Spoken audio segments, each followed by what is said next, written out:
ကိုယ့်ရဲ့အိမ်မှာတက်ဆင်ရမယ် brain mount တွေရဲ့အရေးအတွက်ကအရန်များနေရကြောင်းဈေးနှုန်းတက်တာတဲ့အလူမီနီယံ brain mount တွေကိုရွေးချယ်ပြီးသုံးယူခြင်းတဲ့ customer တွေအတွက်60 series ဆိုတဲ့ slide window လေးနဲ့မိတ်ဆက်ပေးလိုက်ပါတယ်နော် local series တွေထဲမှာတောင်မှဈေးနှုန်းတက်တာဆုံးနဲ့ရရှိမှာဖြစ်တဲ့အတွက်ကြောင့်ဘတ်ဂျက်ချင်းချင်းတဲ့တွေအတွက်တော်တော်လေးအဆင်ပြေတဲ့ series လေးပါနော်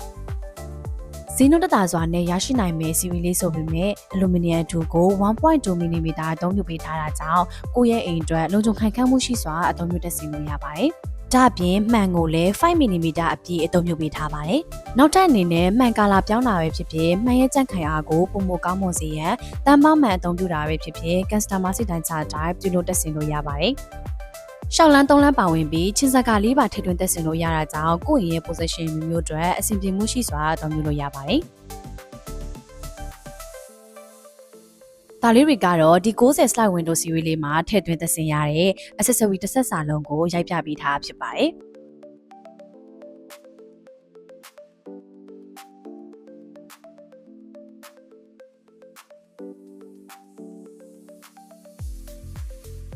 ရှီစင်းမောက်လေးတွေကိုလည်းပမာဏများစွာထည့်သွင်းပေးထားတာကြောင့်မိုးရာသီတွေမှာအဖြစ်များတဲ့ကိုယ့်ရဲ့အိမ်တွင်းထဲသို့ရေရေးစိမ့်မှုပြဿနာများလုံးဝမဖြစ်စေနိုင်ပါဘူးနော်ဒီစီဝီလေးမှာဆိုရင်အလူမီနီယံရှောင်းလန်း3လမ်းပါဝင်ပြီးချစ်စုပေါင်း frame ကျဲကတော့60 mm ရှိပါတယ်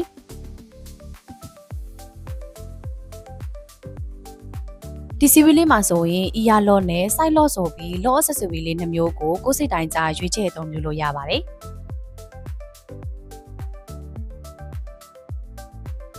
ကဲညီမတို့ကိုဆိုမြန်မာကုမ္ပဏီမှာဆိုရင်အခုလိုမျိုးဇီနိုတက်တာစွာနဲ့အသုံးပြုလို့ရတဲ့ local Meditech brand လေးတွေကစလို့ကိုဆို brand အတန်လုံးဘုကမှန်တစ်အဆင့်မြင့် brand တွေထိရရှိနိုင်မှာဖြစ်တဲ့အတွက်ကြောင့်ကိုယ့်ရဲ့တစ်တိုင်းလုံးစာအတွက်အလူမီနီယံ drawer window တွေကိုယုံကြည်စိတ်ချစွာလာရောက်အနံ့လိုက်ပါတော့နော်